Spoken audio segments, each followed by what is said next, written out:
Alrighty, folks, we have to have an honest discussions about who should refinance.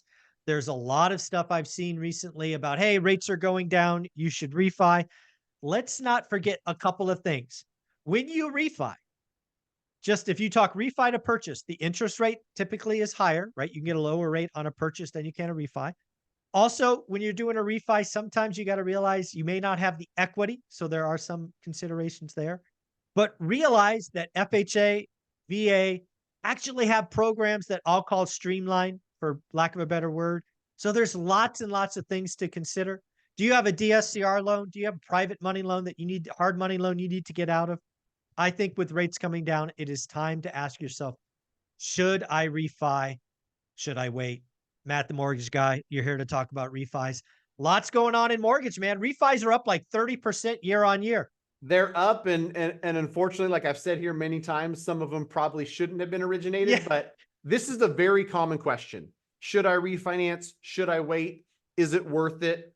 I had a great conversation yesterday. My data guy who studies prepays and literally full-time job of looking at mortgage data reminded me that 25% of Rocket's originations are cash out refinance. Oh, You wow. compare that to somebody like UWM who does vast majority of purchase and they're under 5%. So when you're doing 5x the amount of refis as really like a pretty close comparison, two of the largest lenders in the country, Yeah. one's doing 5 times more refinance than the other.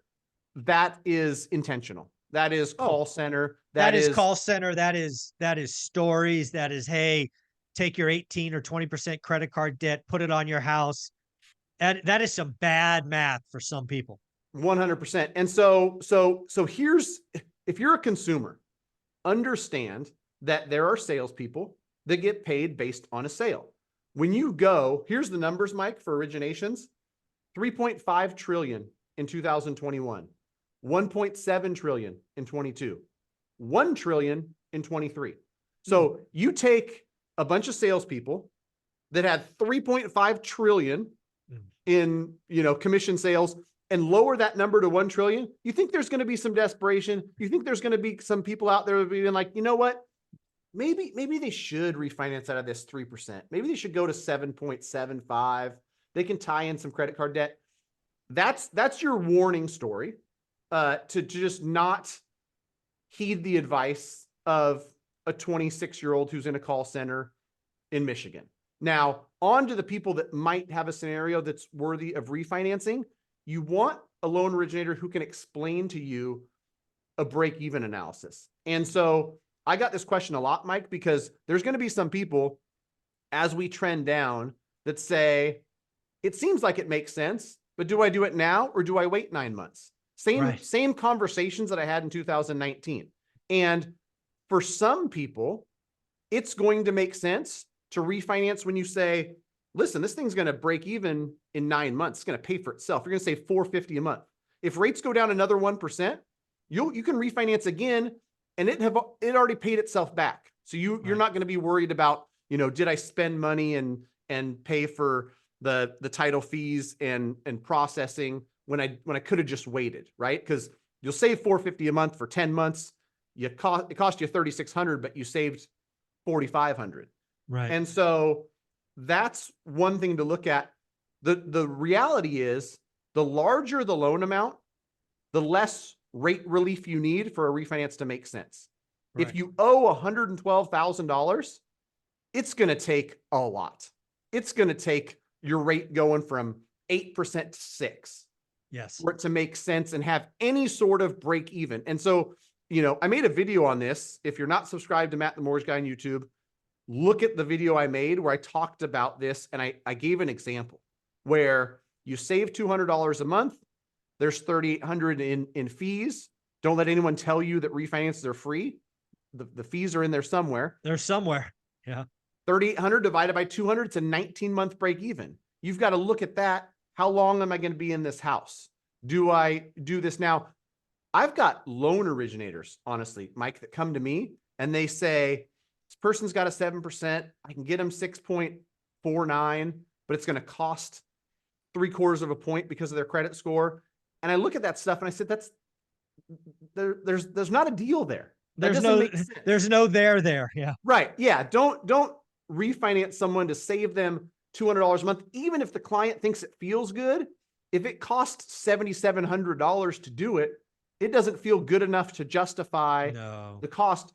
It might in 3 months and you visit it then, but you have to have an honest advisor who not only can show you that, but quite honestly knows how to do it, right? Look at it as if like, if this was me and I was making a financial decision for myself, would I do this? If I can't answer yes, I don't write the loan. Unfortunately, if you're in a call center and you've got pressure to meet, certain number of quota of closed loans, you might advise differently. No, absolutely right. There actually are some programs out there by large, FHA and VA that may make it a no-brainer for some people. Right. So why don't we talk about what the streamline is, and the VA has a streamline thing, but it's called something else. So Right. talk about Yeah. that. And I'll forward this to, if you have a VA loan or an FHA loan, reach out. I'd love to look at it. We looked at thousands of loans, and as much as this cool program that's out there where we can do a streamline and get you 579 or 599, the truth of the matter is a lot of these loans were written in the low sixes and mid sixes, even in times where the par rate might have been 7 or 7.25. There were seller concessions. There was something else, because there's the average rate and then there's the rate that loans get written at. Right. Right. And as much as a consumer might have heard advice 9 months ago, 12 months ago, hey, listen, rates are coming down, so don't pay points up front. It was like, well, it's 3/4 of a point. I'll pay it just in case. Right. And for some people that worked out. The rates were 6.4. They paid for a 5.99. Then rates went to 8 and they're like, I'm a genius because I paid for 5.99. But then towards the peak, October of 23, if you paid to go from 7.75 to 6.5, you might have spent that money and now you can get the 5.99 for no cost. But this is complex. Even if, as I speak it out loud, I realize to myself, there's so many different scenarios. Everybody's is different, depending on your credit score, the type of loan you have, the current market, all these things. Contact an advisor that you trust. If that means you contact somebody who's local to you, and then you send me an email, matt@mtmg.com. Matt, does this look good?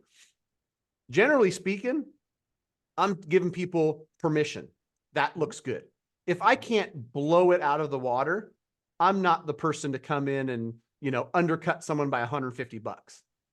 That's a broker who is, I can see the loan estimate where he's sending that loan, and you're going to be fine. That deal makes sense. But in some cases, especially if you fill out an online form and you get one of these vultures from Bankrate or Rocket to give you a call, they will sell their soul to write a loan.